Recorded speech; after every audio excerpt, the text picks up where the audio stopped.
2022 Gubernatorial Debate. Your voice, your future. We've called it that because all the questions I will be asking tonight came from you, Florida voters. Some will be asked just as you wrote them. Others have been written to reflect concerns shared by many who submitted questions and about issues that matter most to you and your families. The economy, education, immigration, public safety and health, and the environment. Once I have asked a question, the candidates will each have 1 minute to respond and 30 seconds for a rebuttal. I will alternate who answers the question first, and at the end of the hour, each candidate will have 60 seconds for a closing statement.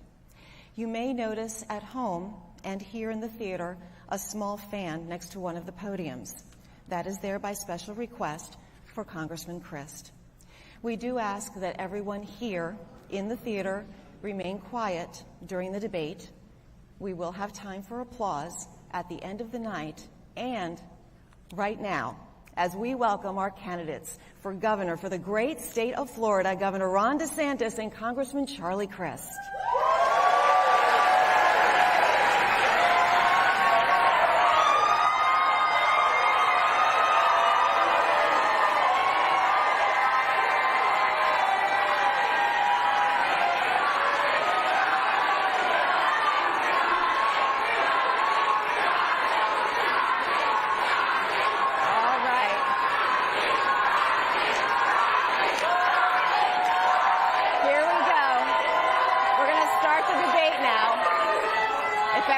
Settle down. All right.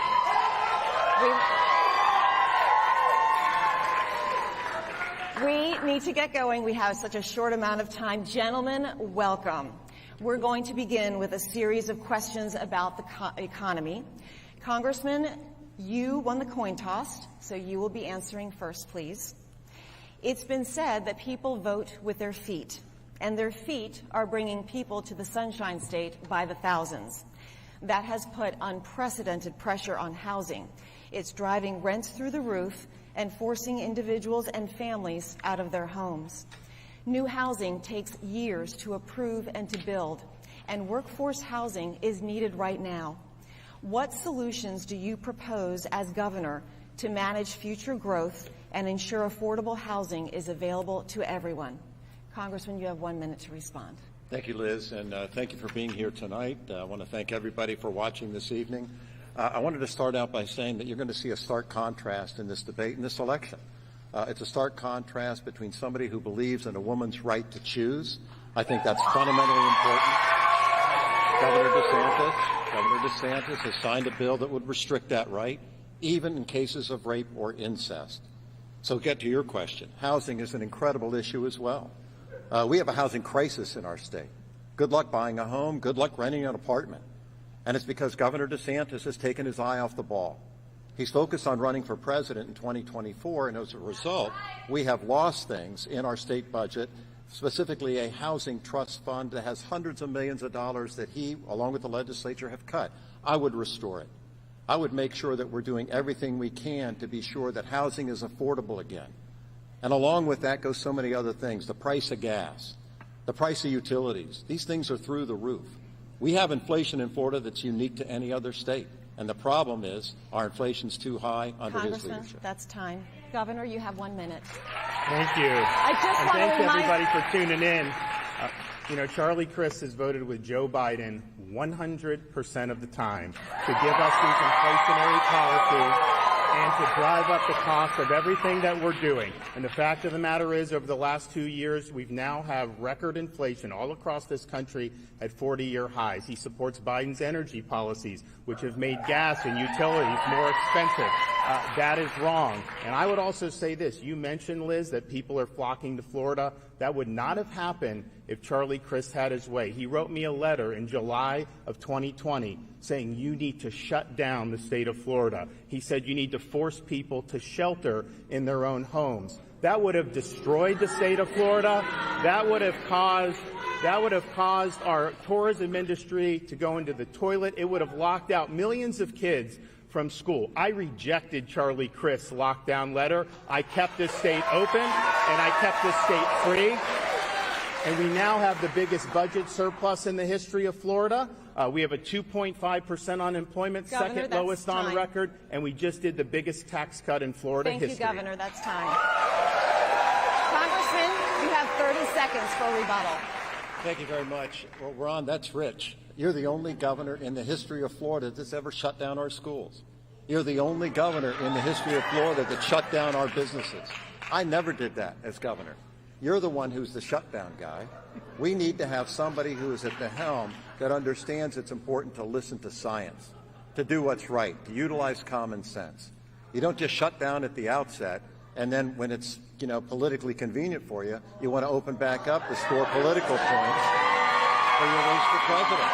That's not right. It's not what the people deserve. Governor, you have 30 seconds. Well, so he opposed having kids in school. His supporters sued me to keep the kids out of school in 2020. And how critical was that decision? We just got the nation's report card, the results from all 50 states. Florida, number 3 in 4th grade reading and number 4 in the country in 4th grade math. And if you adjust that for demographics, we are number 1 in the country in both.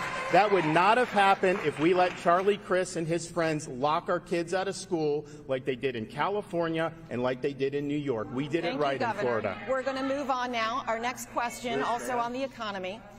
As governor, both of you called special sessions of the legislature to address Florida's home insurance crisis. Governor DeSantis just announced another will be called by the end of the year. Dave in Ruskin, Florida, wants to know, what do you think are the best next steps to address this crisis, which seems to overwhelm every solution we throw at it? Governor, you have a minute. Well, first, I think we have the worst inflation of 40 years. It's much more expensive to replace a roof today than just 3 years ago, thanks to the Biden-Crist policies. That, unfortunately, is contributing to the increase. We also have we're number one in the nation in litigation with respect to homeowners insurance. We have 8% of the policies, but 78% of the litigation costs. Some policyholder will get a $20,000 settlement, and the lawyer will get $400,000. So we called a special session. We addressed part of that. We also created a reinsurance backstop that's serving us well now that Hurricane Ian hit. And we created a program where Floridians can get grants to make improvements to their homes and then lower rates. I think what we need to do, we need to build off what we did with the reinsurance because that's a big issue, and we have to address the rising costs of litigation. It's not about lining the pockets of billboard lawyers. It's about having a competitive market where people have a shot to make ends meet. Congressman, you have 1 minute. Ron, the real problem is that according to Forbes magazine, Florida is the most expensive state in the country to live in. More than California, more than New York. And why is that the case? Because you've taken your eye off the ball, as I said before. Look at utility rates in the state of Florida. Since you've been governor, every utility rate increase has been granted for Florida Power and Light, Duke Power, TECO, you name them. They've all gone up and up and up. When I was governor, they went down. Property insurance under you has doubled in the state of Florida. Doubled, Ron. That's not good for the people of this state. And it's been exacerbated by this horrible hurricane we just came through. Gas prices are up as well under your lack of leadership. You slipped in something to drop the price of gas, but only in October, right before the run-up to the election. That's so political. It's disgusting. We need to have a governor who will do what's right for the people of Florida all the time, all year long, not just when it's right before a re-election. Governor. Well, why are fuel and natural gas prices up? Because of the Biden-Crist energy policies. They're waging war on American energy. They are not producing what we need to do. They're begging Maduro and OPEC for more oil. That's why your costs are going up there. But Charlie Crist's plan for homeowners insurance is to chase the private insurers out, dump millions of Floridians on Citizens' property. It's undercapitalized. Here's why that matters for you. Citizens has mandatory assessment authority. So there could be a storm that hits Tampa Bay. Maybe you're renting a place in Miami with a car. They can assess your homeowner's insurance, Governor, your auto's insurance, and your renter's insurance. His plan would end up capsizing the state of Florida if we had a real storm. Congressman, you have 30 seconds. Thank you, Liz. I appreciate your courtesy. I think it's incredible that we hear this out of Ron DeSantis. He's talking about our economy. He's talking about property insurance. And everybody watching tonight knows that your property insurance is up under him. That's the problem. He could have addressed it in the regular session. He didn't. He could have addressed it in his first special session. He didn't. He's now calling a third special session. I don't think the third time's going to be the charm, because his focus is not on Florida. It's not on you. You deserve a governor who has your back. I always did, and I always will.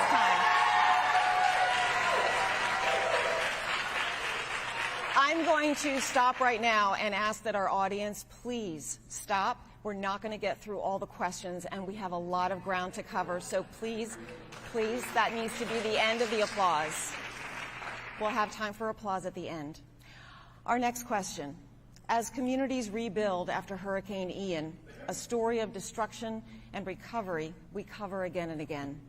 Do you believe it's time for new regulations, restrictions, or limits on where and how we build along the coast? Being on the water is a defining part of the Florida lifestyle, but these homes and businesses are regularly subject to devastating losses, which then cost all of us billions. Does something need to change? Congressman? Hurricane Ian was a disaster storm, a nightmare, frankly. We had, the structure go up for all of the buildings in Florida right after Hurricane Andrew years ago. And thank God that happened. And in this part of the state where the storm hit, right after Hurricane Charlie, even more so. So I think we've addressed that. What needs to be addressed is how we treat a storm before it makes landfall. And unfortunately, Governor DeSantis failed on this. What happened is this storm was approaching Florida, one of the biggest storms in the history of our state, the most deadly storm in the modern history of Florida. And what was Governor DeSantis doing? The Friday night before it made landfall, he went to a football game. He was AWOL for almost 24 hours, didn't encourage Lee County to evacuate. And as a result, 100 people lose their lives. That's not a good record, and that's not good leadership. And Florida deserves better. We have to be prepared when the storms are coming in. He had access to all the modern technology you could have, all the modern radar available, and he still failed to have them evacuate. Thank you, Congressman. That's Governor? Unbelievable. You have 1 minute. Look, I'm proud that we had 42,000 linemen staged, ready to go, unprecedented array of first responders. We were able to get in record time, effectuate thousands of rescues, get the power back on for millions of people in record time. And when the bridges got wiped out in Pine Island and in Sanibel, people thought those islands were going to be severed from the mainland for 6 months to a year.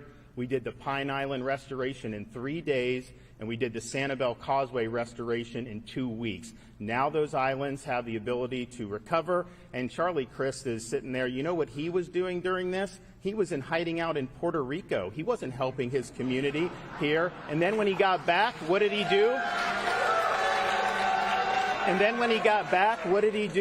His campaign was soliciting campaign contributions from storm victims. That is unacceptable, and that's not what a leader would do in a time of despair. Congressman, you have 30 seconds. Governor, that's not true, and you know it. Let's face what the facts are in this situation. So, whether it comes to COVID or it comes to the hurricane, Ron ignored science. He doesn't think that they know what's right to apply to. And he thinks he knows better than everybody. Look at any issue that we're facing in the state of Florida. He thinks he's the only one that has the right answer, whether it's usurping your local school board, whether it's doing anything else in education, banning books, for example. I mean, it's unbelievable what has happened.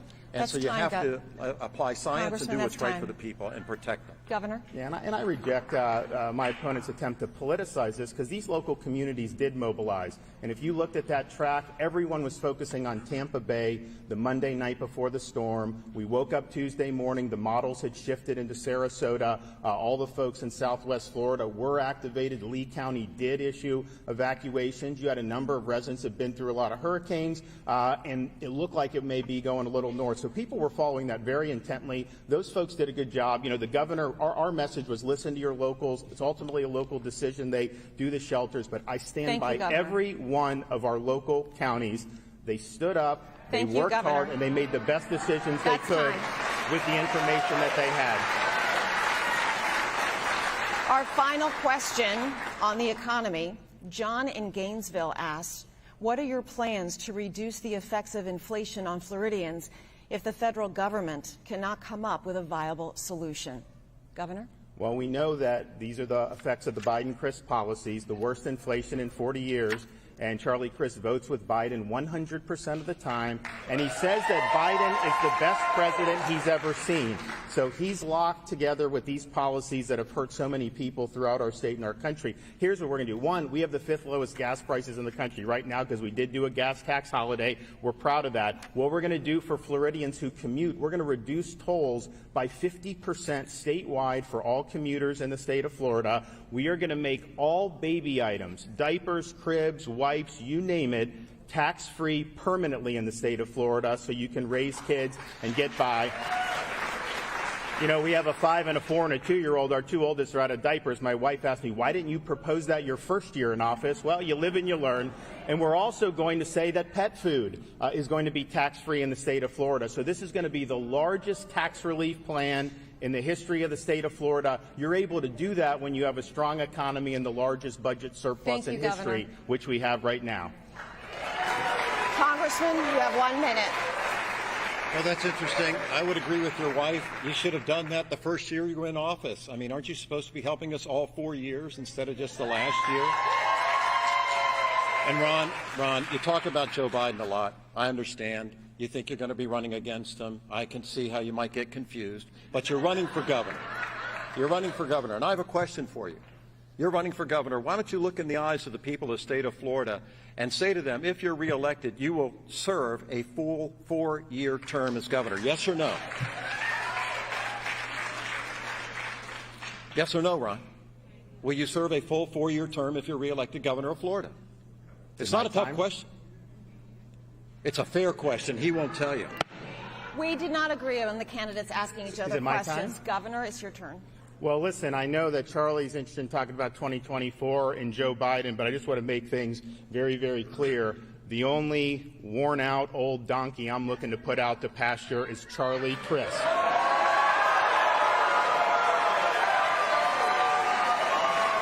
And you want to talk about standing up for taxpayers.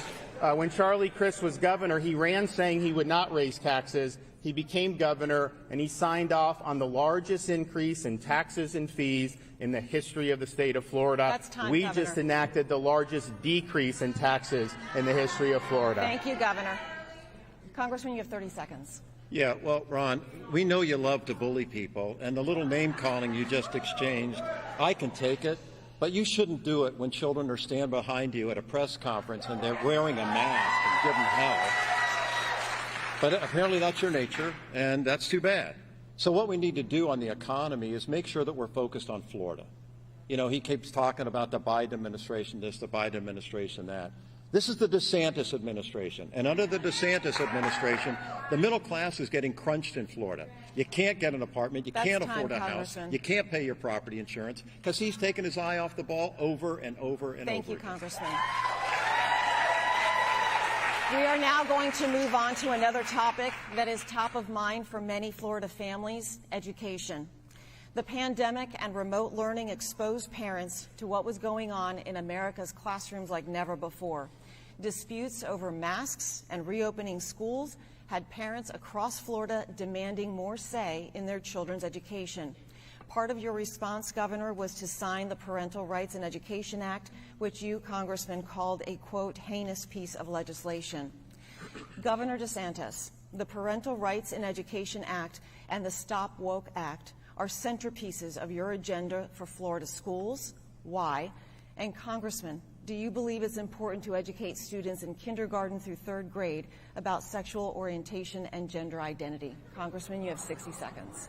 What I think is important is to educate children on science, math, and history, and true history and fact. Since we're talking about education in Florida, 9,000 teachers and staff have left Florida because of the way he has treated public schools in our state, and it's wrong. We are the 3rd largest state in America, and his administration is paying our teachers 48 out of 50 states. That's embarrassing. We can and we should and we need to do better than that. We need to have a focus on education and not politicize and make political war zones out of our schools. We need to support our schools, support our teachers, have our parents involved. That's absolutely essential. And that's what we need to get back to, is basics, instead of having all these cultural and political wars that Ron loves to do, as I said, because he wants to run for president and he's out of state raising all this money all the time. Governor, you have 60 seconds. Well, I would say when you oppose the Parents' Rights in Education bill, which prevents 6-, 7-, 8-year-olds from having sexuality, gender ideology injected in their curriculum, you are the one that's waging the culture war. I'm simply defending parents and students because it's inappropriate to have that in elementary school. It's inappropriate to tell a 6-year-old that they were born in the wrong body. It's inappropriate to tell an 8-year-old that they may have been born a girl, but maybe they're really a boy. That's wrong. We need to do the basics. We need to teach them to read, write, add, and subtract. And if we do that, we'll continue to lead in 4th grade reading and 4th grade math, like we did in today's NAEP results, which is a great testament to having open schools and a lot of hardworking folks in our school system. I also signed, I'm the father of a 5-year-old daughter and a 2-year-old daughter as well as a 4-year-old son, but my daughters are very athletic, and we signed legislation to protect the right of women athletes, that you should not have someone competing on the men's team for 3 years and then switch to the women's team. Charlie Crist opposed that bill. He said he would have vetoed it. I'm going to protect women's sports in the state of Florida. Congressman, you have 30 seconds. Thank you very much. There you go again, Ron. It's all about culture wars. It's all about dividing us. I'm a uniter. I think we need to be giving our state a chance to unite again. You love dividing our state. Whether it's blacks against whites, whether it's gay against straight, whether it's young versus old. You're making it harder for people to vote in our state. We just started early voting today, and he made it harder to mail in ballots. I have a 90-year-old father, an 88-year-old mother. They love to exercise vote by mail. He's made it harder, along with the Florida legislature. That's anti-democracy. Governor, you have 30 seconds. I think denying girls and women athletes the right to compete fairly, I think that's divisive. I think it's divisive to rip opportunities away from our girls in the state of Florida. And you want to talk about divisive? The day after Charlie Crist won his primary, he said, anyone that supports the governor, you have hate in your heart and I don't want your vote. Well, think what that means. I'm endorsed by every police group in the state of Florida. I'm endorsed by the firefighters. I'm endorsed by the truckers, the nurse anesthetists, Retail Federation, Farm Bureau. The whole cross-section of the state of Florida is backing me. They do not have hate in their hearts because they reject Charlie Crist. They want to keep Florida going and they want to keep Florida free. Our next question is also on education. Critical race theory has ignited controversy in school districts around the country. Here in Florida, it is now against the law to give lessons which might cause a student, quote, psychological distress because of actions in which the person played no part committed in the past by other members of the same race, color, national origin, or sex. What do you believe is the best way to address issues of race in our history and in modern life in the public school setting? Governor? Well, Florida statutes require teaching all of American history, including slavery, civil rights, segregation. It's important that that's taught. But what I think is not good is to scapegoat students based on skin color. It's not good to distort American history by saying that the American Revolution was fought to defend slavery, which is not true. I think we should have a history like Abraham Lincoln believed in our founding, like Frederick Douglass. These are great eternal principles. We've got a great Constitution, and people have used those principles to make great progress over the course of our country's history. I'm proud of our history. I don't want to teach kids to hate our country. I don't want to teach kids to hate each other. And the way to stop discrimination on the basis of race is to stop discriminating on the basis of race. Congressman? Thank you. You know, he talks about not teaching about the history of our country that might offend some people in our schools. We ought to teach facts in our schools. We ought to teach the truth in our schools. There's an old expression, Ron. Those who don't know history may be condemned to repeat it. Usually people use that in reference to the Holocaust. It could just as easily be referenced to slavery in our country. It happened. It's a fact. We shouldn't have a whitewash approach to educating our children. That's not right. How are they going to do well in life if they don't even know our own history? And we're not going to teach people to hate each other in our schools. I don't know where you get that idea. I don't have hate in my heart, and I don't think we need to be doing that in our schools. Why you think that's happening right now is beyond me. We need to get back on track. We need to apply common sense. We need to do what's right.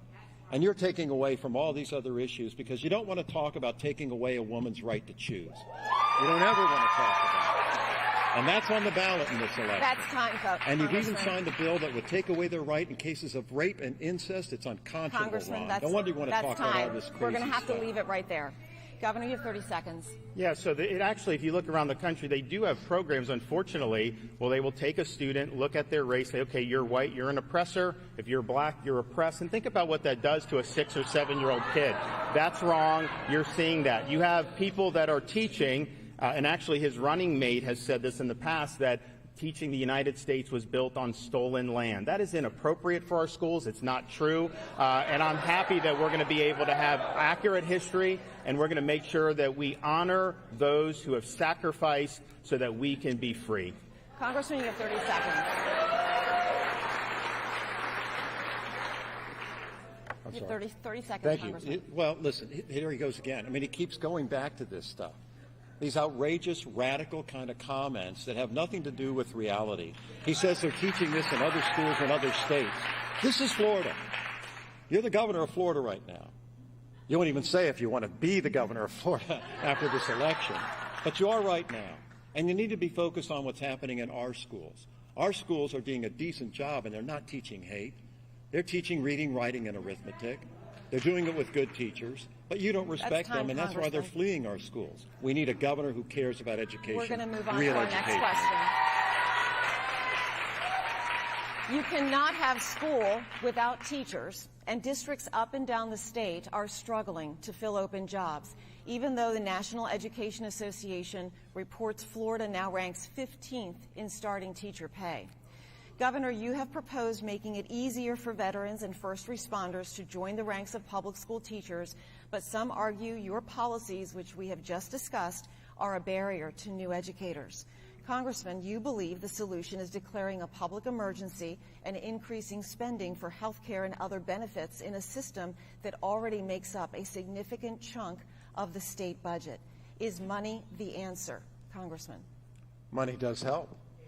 You know, if you invest in what you care about and you prioritize by how you spend your money. This governor, as I said before, is spending for our teachers. They're 48 out of 50 states in America. We're the third largest state in America. He's got a budget surplus. Why can't you treat teachers better than that? That doesn't make sense to me. You invest in what's important in other areas of our state. You make sure that we have infrastructure. That's why a member of Congress, I voted for the infrastructure that got the Sanibel Bridge built back up as quickly that you took credit for. But it's important to invest in things that matter to the people of our state, like actually regulating our utility rates, and you're not. Like actually bringing down the price of property insurance, and you're not. Like actually making sure that our taxes are lower, not higher. You raised them $1 billion on every consumer in the state. You did that. You raised the highest taxes ever. Governor, you have 60 seconds. Well, I think his teacher pay is very important, and when Charlie Crist was governor, he did nothing about it for 4 years. In fact, he cut education $300 million. What have I done? We've done the largest increase in teacher compensation in the history of the state of Florida. As you mentioned, Liz, we now rank much higher with average minimum salary because we focused on that because we knew that was important to recruit good teachers. So we've raised the average minimum salary by over 20%. We're now #1 in the Southeast, and I created with the legislature a categorical budget item where the money has to go to teacher salaries. Because what happens is we send the money to school districts. You know, his running mate is a teachers union boss. She makes almost $200,000 a year. The teachers down in Miami don't make that. So I don't want the money going to teachers unions. I want the money going in the pockets of teachers. So we are going to do $1 billion categorical in next year's budget. We've made tremendous progress, and we're going to continue to do it because we know how important it is. Congressman, you have 30 seconds. Ron, when I was governor, we paid our teachers more per dollar than you are, and you have a surplus. I governed when we had a great recession, and we did it because we prioritized it. It was the right thing to do. That's how you need to lead. You need to lead by uniting people, not dividing them. He talks about dividing us all night long. It's what he does. It's who you are. It's what he's about. You deserve a better governor who cares about women and your freedom and your right to choose. And your right to vote. That's time. That's time. Governor, you have 30 seconds. And so we're going to continue to do more with the teachers, but I think this is also important. We're talking about schools. I oppose allowing school districts to force students to get the COVID shot. Charlie Crist wants to force students to get the COVID shot. We passed a bill to prevent that. He opposed the bill when we did it. I think this is a parent's decision. I think it's wrong to force this on these kids. And as long as I'm governor, as parents, you're going to have the ability to make that decision. We are not going to subcontract out your parental rights to Charlie and his special interest buddies. We're going to move on now. Please. No, you already had your 30 seconds. We're going to move on. What? I've got to be fair. You each got 60. You each got 30. We're the only state in America. No, I'm sorry. We're going to move on to public health. Moving on to public health. I'm sorry, Congressman. Public health, which has been at the forefront of public policy debate for the past couple of years, perhaps never more so than after the Supreme Court overturned Roe v. Wade. Right now, a legal challenge to Florida's 15-week abortion ban passed by the legislature and signed by Governor DeSantis is making its way through the courts. The Florida Supreme Court, which will ultimately decide on this issue, has previously found the state constitution's privacy clause applies to abortion access. This question comes from Wayne in Stewart. In your opinion, after what week of pregnancy should abortion be banned? Governor. Well, I was thinking back in the aftermath of this to a poor woman over 40 years ago in Jamaica, and she found herself pregnant, didn't think there'd be much opportunity to have a child, was urged to abort the baby, went to get the abortion, and you know, for whatever reason, and maybe we can't explain, that didn't end up happening, and she ended up having the baby. And I think about that because a few months ago, I appointed her daughter to be the first Jamaican-American justice in the history of the Florida Supreme Court. I just think we're better when everybody counts. I understand not everyone's going to be born in perfect circumstances, but I would like to see everybody have a shot. I'm proud of the 15 weeks that we did. I know Charlie Crist opposes that, even though the baby is fully formed, has a heartbeat, can feel pain, and can suck their thumb. He also supports sex-selective abortions, which is used to discriminate against little girls. He supports dismemberment abortions, where they literally will tear the baby limb from limb, and he supports taxpayer funding of abortion all the way up until the moment of birth, and that is wrong. Congressman, you have 60 seconds. Ron, that's just not the truth, and you know it. You know it. He wouldn't answer your question. Do you want to ban abortion completely? He never got to it. He talked about Jamaica. I don't want to ban abortion. I want to make sure we keep a woman's right to choose available to the women of the state of Florida. And I want to make sure that we don't have a governor in the future who wouldn't even allow exceptions for rape or incest. We just found out recently about a case of a middle school girl near Jacksonville who was a victim of incest, became impregnated. Because of the bill you signed, Governor, she had to go 2 to 3 states in order to take care of this issue. That's not compassionate leadership. That's not doing the right thing. That's not even having a heart. That's callous, it's barbaric, and it's wrong, and Florida deserves better.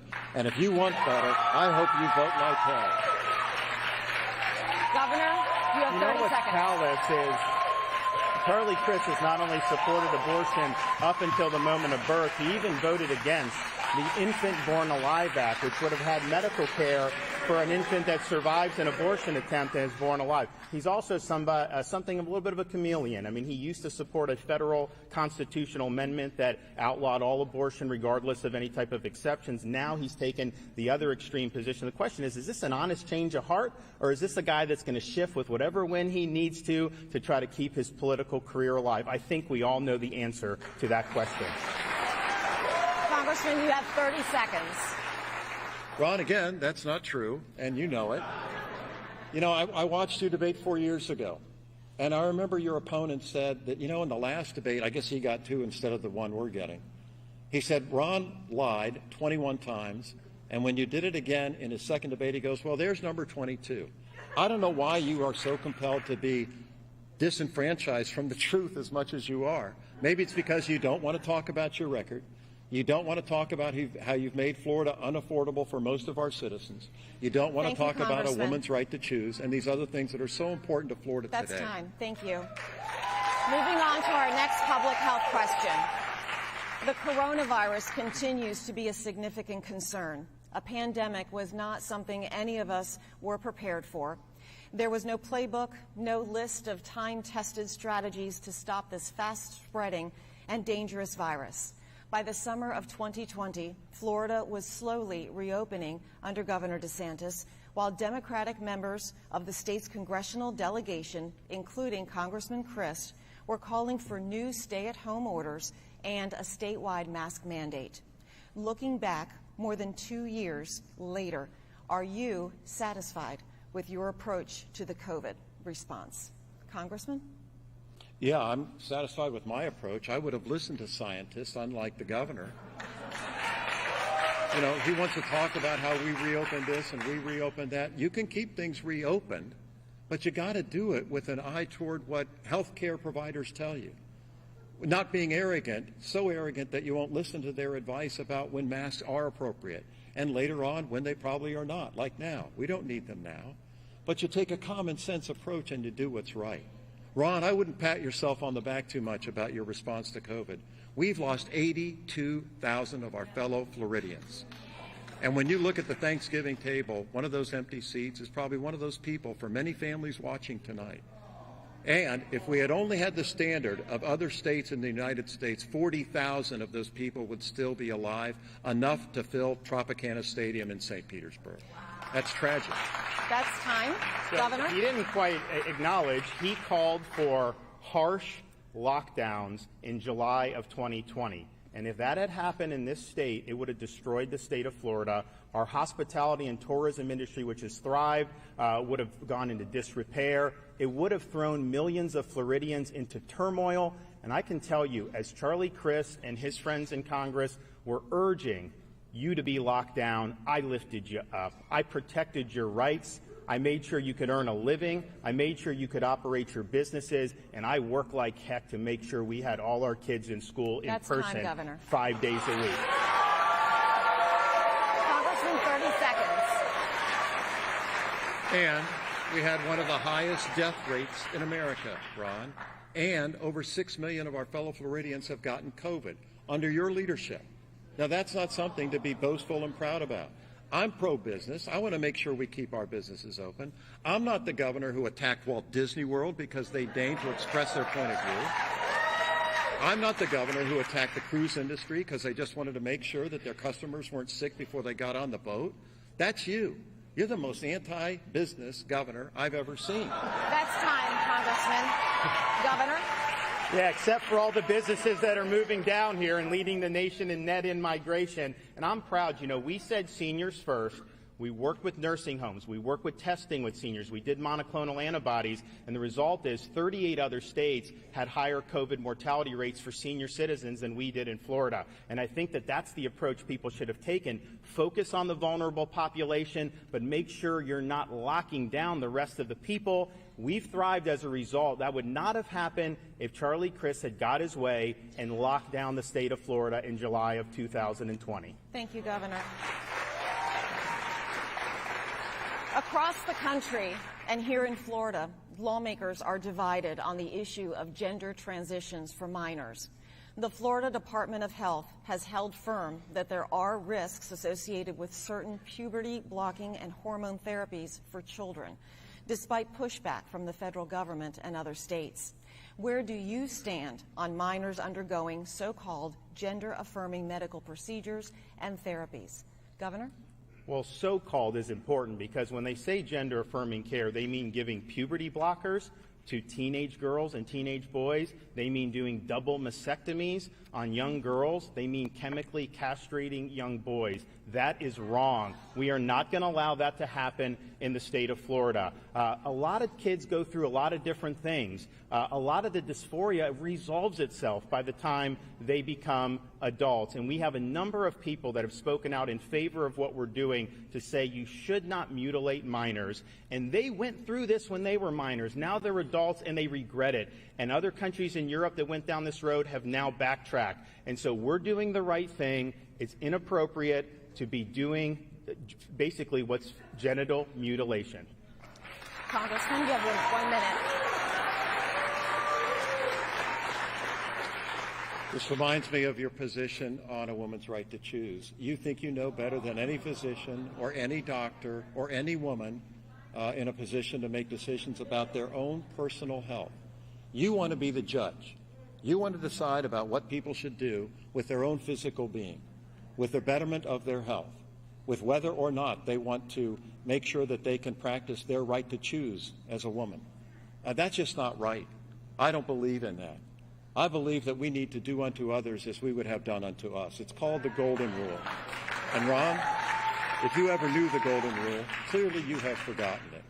You don't have the temperament to be kind and decent to other people who don't look like you, who don't act like you, and don't contribute to you.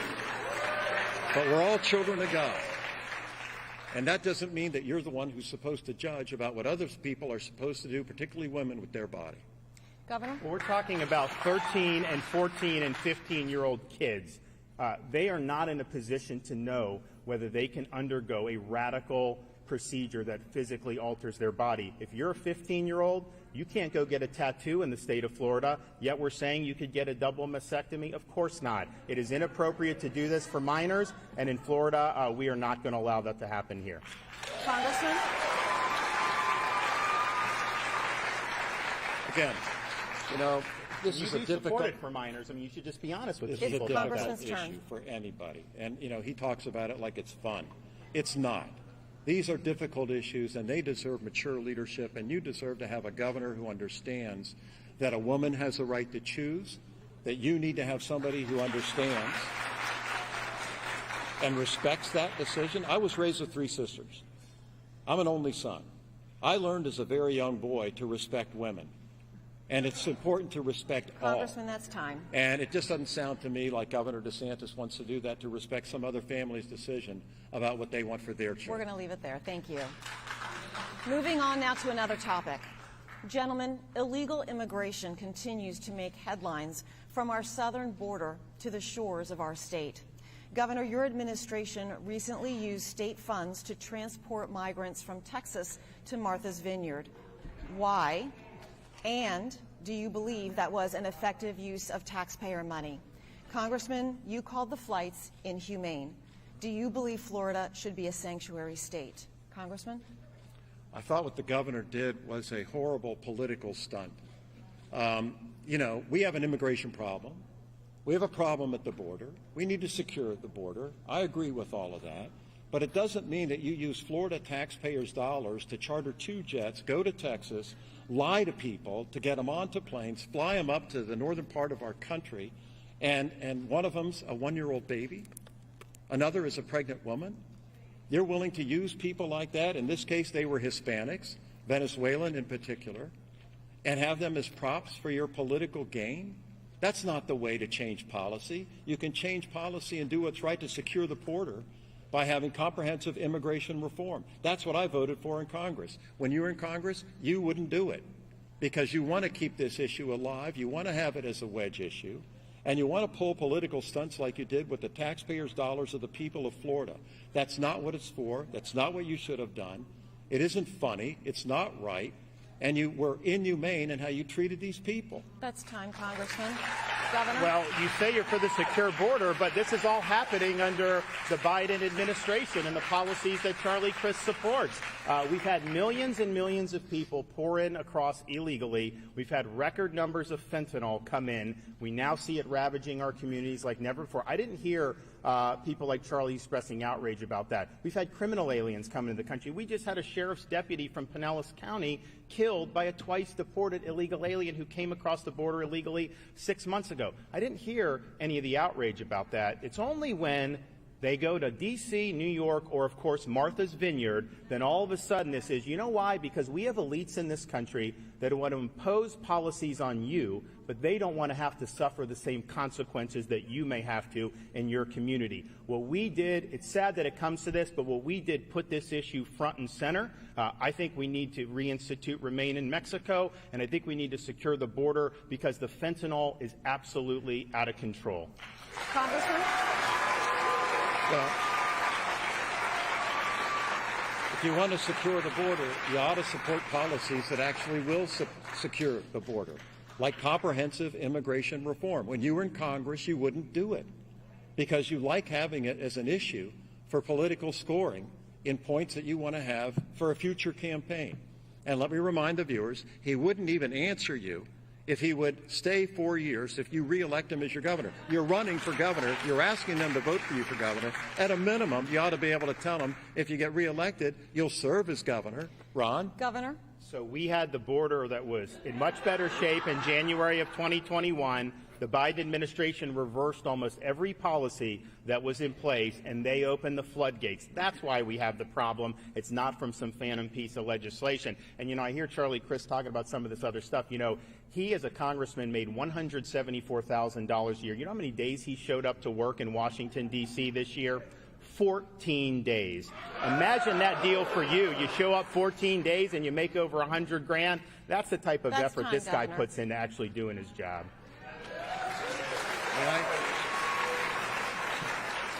I do want to remind both of you that your campaigns agreed that candidates would not ask each other questions. Just wanted to remind you. Drug smuggling is another consequence and an insecure border, and according to the CDC's most recent data, Florida is only second to California in the annual number of overdose deaths. What will you do as governor over the next 4 years to protect Floridians and their families from drugs, addiction, and the crime that comes with it?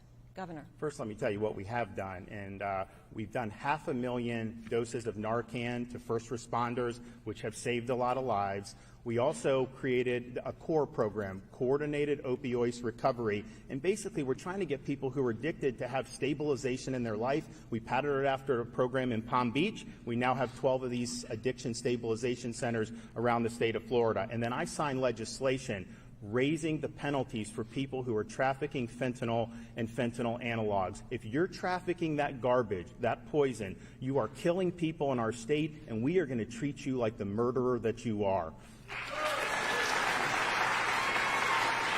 Congressman? Well, we're talking about enforcing our laws, making sure that we have leaders that understand that these laws are on the books for a good reason. So what you need to do is have somebody as an attorney general. I actually served as Attorney General, the top cop of Florida, and I understood in that role how important it was to enforce our laws, and we did it day in and day out. It's important to make sure that not only with the drug problem we're dealing with, but also all the laws in crime. Crime is up under Governor DeSantis. Crime was down when I was your governor because we enforced the laws and made sure Floridians were safe. That's the kind of leadership that we have to have. It's common sense leadership. Stop the flow of drugs. I already told you we need to secure the border. I support that. He said that I don't, but I do. And I think it's really important that we have common sense applied to all these issues. Enforce the laws, keep our state safe, keep our schools safe. He won't even effectuate a ban on assault weapons to keep our kids safe in school. That's wrong. I think it's right. We ought to do it. Governor. Well, this is an important issue because Charlie Crist has endorsed the idea of, quote, reallocating funding away from the police, I guess to give to social workers. But if someone's robbing your house, you don't want a social worker coming up to help you. You need the police. And so that's why all these police groups are endorsing me, and they have said that Charlie Crist's crime policies are very dangerous. He used to be tough on crime 6 political parties ago, but now he's admitted that he has softened up on crime, but we've seen what's happened in all places all across the country. People are moving to Florida because we're a much safer state than the Californias and the New Yorks of the world. Congressman. Well, Ron, if that's the case, how come crime is up under your 4 years as our governor? And you allege that I want to defund police? As a member of Congress, I voted for another $200 billion to go to law enforcement in our country to fund the police. Once again, he misrepresents the facts. It's a shame that he does it, but we have to get back to basics, folks. This is our state. This is our Florida. We need to have a governor who will bring us together, not divide us like he's doing all night tonight. That's time, Congressman.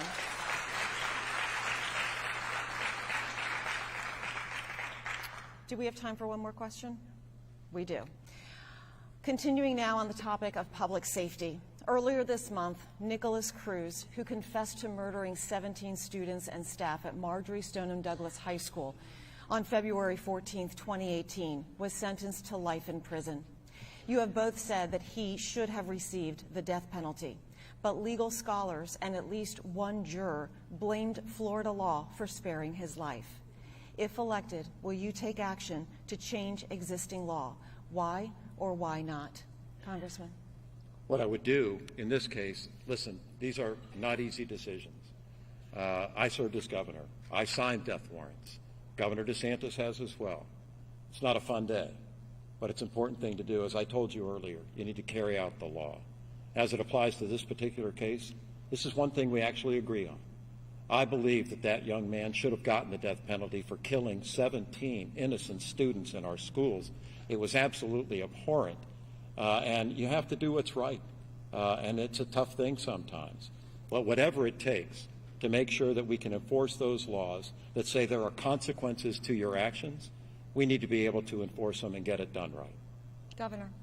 I think he deserved the ultimate punishment. When you murder in cold blood 17 innocent people, there's no other punishment that meets the gravity of that crime. And to have one juror hold out on that was a travesty. So yes, I'm going to ask the Florida legislature to amend that statute so that one juror doesn't have veto power over appropriate punishment. But I'll tell you this, when that happened, I wasn't governor yet, it was the year before, but I became friends with a lot of the families, people like Andy Pollack, Ryan Petty. No one was being held accountable for anything that was going on there. I came into office my first week, we suspended the sheriff of Broward County for the ineptitude that was displayed. We called a special grand jury, statewide grand jury, to look into the failures of the school district and other school security failures. That report came back. We've instituted great reforms. We've done $750 million for school security, and I was able to suspend 4 school board members that the grand jury had said were derelict in the performance of their duty. We brought accountability for those families when no one else would. Congressman, you have the floor, 30 seconds. Those weren't the only people he removed from office. We have a state attorney in Tampa Bay named Andrew Warren that he of his own volition decided to kick out of office and suspend because he actually spoke about what he felt about an issue. That used to be called freedom of speech in this country. And Governor, I know you went to Harvard Law School, but you need to study the Constitution again. When you start removing people from public office, that's the job of the people. He was twice elected state attorney in Tampa Bay, did a great job, and because he voiced something that disagreed with you, you decided to suspend him? That's not good leadership. Congressman, Governor, you have 30 seconds. Yeah, look, I think that this is a very important issue for our country. Prosecutors aren't above the law. They don't have the right to veto duly enacted statutes. I know Charlie Crist supports prosecutors like L.A. and Manhattan that are basically ignoring the law, and crime is spiking in those areas. I disagree with that. I think in Florida you can't be a law unto yourself as a prosecutor. Duly enacted statutes must be enforced, and we will be much safer as a result of that. So I acted appropriately, and I would do it again. Thank you. That is all the time we have for questions at this time. Gentlemen, you each have 1 minute for a closing statement. The coin toss determined that the governor will go last, so please begin, Congressman. I want to thank Floridians for watching tonight. I love Florida. I love her with all my heart. I want to unite her. I want to bring this state back together and not have a divider as a governor. I want women to have the right to choose and make their own decisions about your body, especially in cases of rape or incest. I want to make Florida more affordable again. When I was governor, I lowered your property insurance. When I was governor, I lowered your property taxes. When I was governor, I made sure that we had an affordable economy, even in a recession. He's raised all these things. He's also raised your taxes. He won't even tell you if he'll serve 4 years if you reelect him. I mean, come on. You deserve better than that. Florida deserves better than that. Thank you very much.